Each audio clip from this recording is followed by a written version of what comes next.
Welcome to Pindar Poetry. We hope you learned something new. You start by signing into Google Ads with an account that has edit or admin rights. Otherwise, you cannot delete. Once signed in, click Campaigns in the left navigation and set a sensible date range so the campaign appears. Next, use the search box or filters to find the exact campaign name. You want to be 100% sure.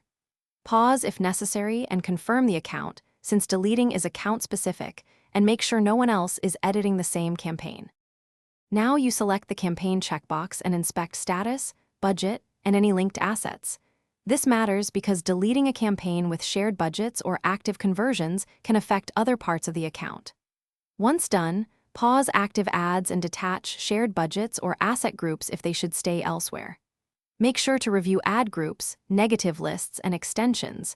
If something is shared, you'll want to reassign or delete it separately. Confirm you're in the right. Finish by opening the Action menu and choosing Remove or Delete.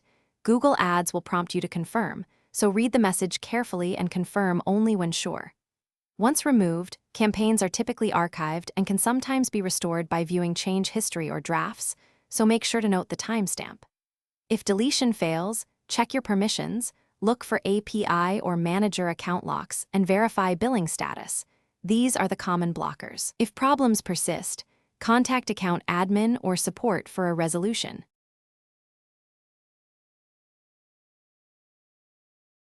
Thanks for watching. Consider subscribing if we helped you.